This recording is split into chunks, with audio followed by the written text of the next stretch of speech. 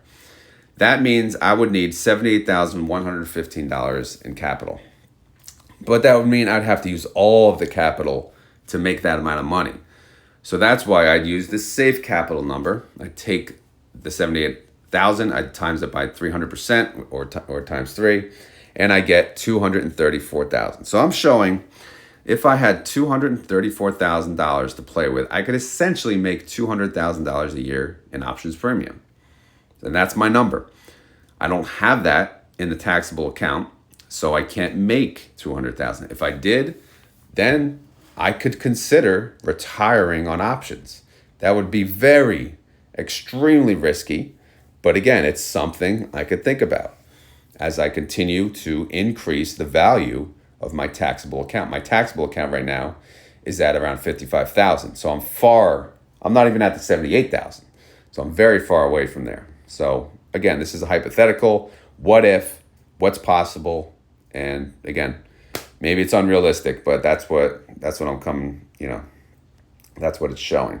All right, so that's the options update. In summary, great month. I love it. Love options. All right, swing trading. So again, I do some swing trading in my wife's retirement account because she no longer works. So there's no longer a contribution made to the 401k.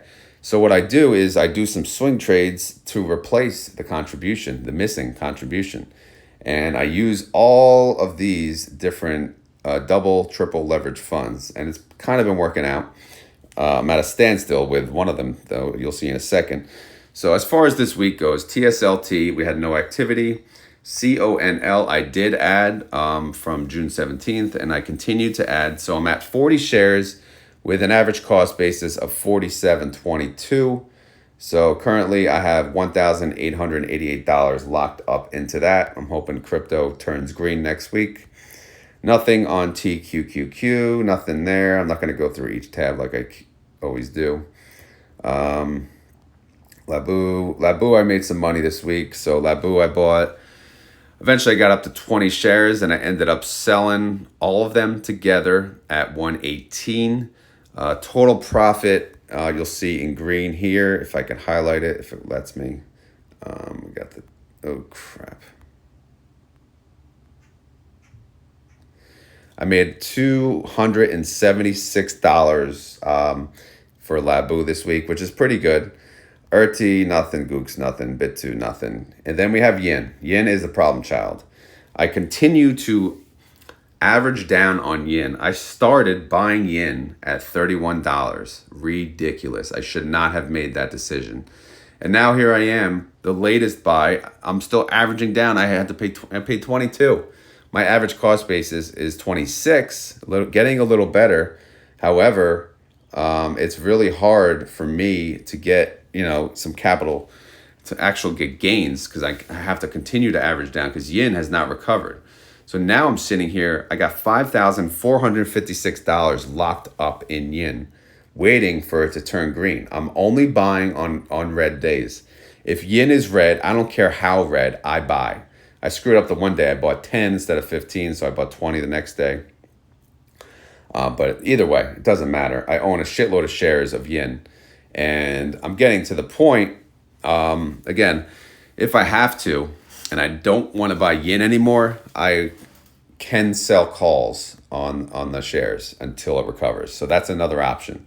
So I do have options. However, I'd still rather keep to the swing trading strategy. But right now I have 5,456 locked up. And then I have 1,888 locked up in CONL. So I'm only using two funds right now. I said I'll use 3 or 4 going forward, but I have 7,300 locked up. So that's kind of tough. Again, I'm typically going to play with around 20,000. So I'm not near my cap, but still, it's getting there. All right, so for the month of June, since again, no more trading days left in June, I made $670, which all in all wasn't bad. I have to thank Labu for that one, so that one kind of saved me. But it's less than May, and my goal is 1,000 per month. And again, it's kind of, I'll say, not as achievable as I thought. So I may have to lower my goal. But either way, 670 for the month. That's a pretty good 401k contribution, right? Again, I look at these as 401k contributions. So the first, when I started, it was like about 2 months. It was a contribution of 1,600, and then a contribution of April of 1,000, and then May 753, and then June 670, which otherwise wouldn't have been made. So again, not bad. So total up to date, I've made $4,125 in swing trading profit, and again, this is from January 25th, 2024. So again, take it for what it's worth. This is like this is what we call a dumbed down strategy. Basically, I'm not using any method. It's just buy low, sell high. It doesn't get easier than that. But basically, what I do is I buy any of the leverage funds that dip 5% or more on a single day, and I buy about approximately $500 worth. And if they jump in green the next day, 5% or more, I will sell it. If they stay red, I will buy the same amount of shares again, and repeat, rinse and repeat, like I did with yin. And eventually, when it turns green, when my position is in green, at least 5%, I will sell all of my shares, take the profit, and move on. And that's my strategy. Is it a good strategy? Some of you would say, no, that's stupid, because you're not using charts, you're not using the moving averages, you're not using this, that, the other thing. But I don't have time to, and I don't want to. So that's why I keep it simple. So far, it's worked. Again, you could say what you want. Yeah, maybe I'm a bag holder on yen, but I do trust I will get out of this position and things will be okay. So far with yen, otherwise I made $20. Whoopie freaking do. But after this, I should have a decent profit. Again, I'm going to average down as long as I need to until this damn Chinese market turns around and we look better. So that's the update on swing trading, obviously. And that was the update on options trading. So I hope you guys enjoyed this content. Again, this is probably my worst performing video, which is a surprise. I want this to be my best performing video because I want people to learn options. I just think it's such a good tool to use, in the investment world. So if you guys don't mind, if you want to share this video with your friends and family, just if they're curious how options work, that would go a long way. If you did like this video, please remember to hit the thumbs up button. Obviously, that goes a long way too. And as always, none of this is financial advice. I am not a financial advisor. These videos are for fun and entertainment. And if you learn a thing or two along the way, that's awesome. All right, that's what I'm here for. To at least, share my journey in hopes that someone can pick up one little piece that may help them on their journey. And that's it. Because why not? Why not share, what I'm doing if it helps other people? If people want to watch it, why not? That's the whole point of YouTube, right? Anyway, guys, I appreciate you guys watching and stay tuned for the update next week. All right. Again, this is a weekly reoccurring video. And sometimes on my dailies, I share some options trades that I do along the way if you want to keep up to date with that. But outside of that, that's it. All right. Have a good one. Later.